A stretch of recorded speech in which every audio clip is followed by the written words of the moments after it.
Well, that did not take much investigating to figure out what's wrong. You're coolant, so I'm gonna start by taking this cover off. A pile of just rubber. So recently I was driving the Corolla to work and it started to smell funny, like a burning plastic or rubber smell. So I stopped once I got to work and I thought maybe it'll just go away, maybe something was stuck and it'll loosen up.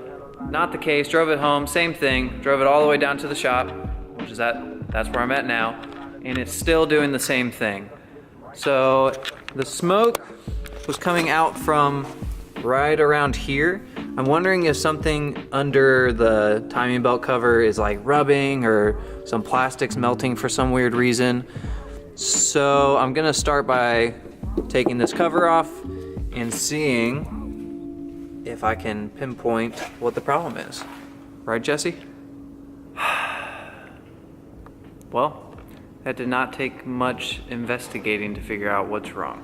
This happened to a Volkswagen of mine a while ago, so I kind of had my suspicions on what this was, and it's probably the same thing. The tensioner, I believe, is frozen or not moving anymore, so pretty much it's shaving the outside of the belt into a pile of just rubber. See that down there? You can also see the belt is pretty much being chewed up or just dissolving away. So the plan is to do the timing belt, but when I bought this car from the previous owner, it came with a gasket kit that pretty much did everything from valve cover gasket to the head gasket. It came with the whole kit. Kind of points towards another sign that possibly maybe the head gasket was going out, but a real clear sign of that can be found right in here. Your coolant should not be brown and crappy and milky. So the head gasket's probably been on its way out for a little while now. I did a compression test when I first got the vehicle. It was pretty much right at the bottom end of what's acceptable. They were all pretty much the same. So it looks like we're gonna have a little bit more content and a couple more things to add to the list to get ready for Import Alliance. Timing belt, head gasket, and pretty much anything else that's in between there. Freshen it up, clean it up, new gaskets, and go from there. No less. That's the fun, exciting stuff, right? Fun stuff. Obviously, it's not the end of the world since I caught this all before things actually went bad. I stopped a catastrophe. I was like, smells bad. I was really afraid like something was gonna catch on fire because I don't have a fire extinguisher or anything. That would be bad. I don't really know what to do for the rest of this video now, because I was gonna fix what was ever the problem, but I've got a lot of work now.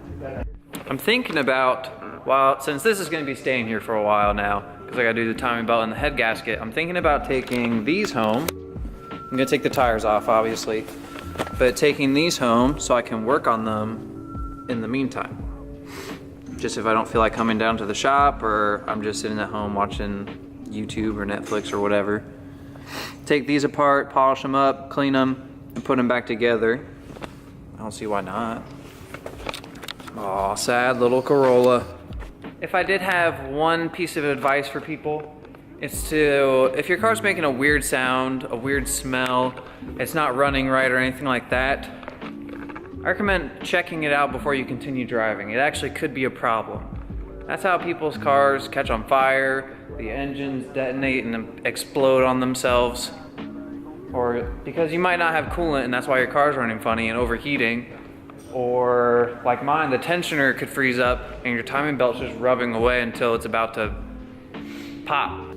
But a lot of times I feel like people just leave it and let it go until it's too late. Like if I were to find that out later, I'd probably had wished I stopped and actually checked what was going on with it. Luckily, I did check. You saved yourself. Right, I saved myself an engine, and even if it would have been fine, it's not worth risking it. Or finding myself stranded on the highway or anything like that, or going to work. I'm probably gonna do a Q&A in the near future. So if you have any questions on like the Corolla, on like what it's like to own it, what it's like to drive it, if it's worth finding one and fixing it up or buying a nice one, if it lives up to the hype, any questions like that, or just let me know and I'll do a quick Q&A, or I guess you could personally message me on Instagram if you have any questions. I'm more than happy to help. Doesn't mean I am always correct, but I try to help. Any suggestions on videos you want to see? Do you want to see me like step by step go through the head gasket on how to do that for the 4AG? Is that something you guys are interested in, along with the timing belt and everything that's going to go into that? If that's something you want to see, let me know in the comments. I would greatly appreciate it, because it's a lot of editing and recording and making sure I go through all the steps on how to do that. So if it helps a couple of you guys out, it was a good save today. I'm not trying to clickbait. It actually could have been a giant problem, and I think now's a good time to go over the whole engine, since I do plan on drifting this coming up spring and summer. So might as well freshen up the engine while it's winter, as it's freezing rain outside right now. But it was a close call, and I'm very glad I took the time to actually check and see what's going on with the engine before continuing to drive it. Otherwise, there could have been some consequences.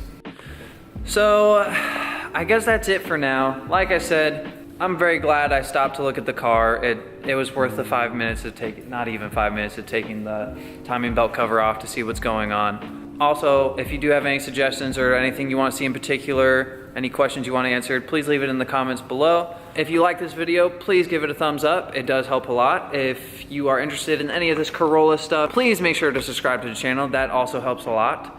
And I look forward to the next video, which will probably be me taking apart the top end of the engine and getting towards the head gasket. So like always, have a good one. Thank you for watching. Bye.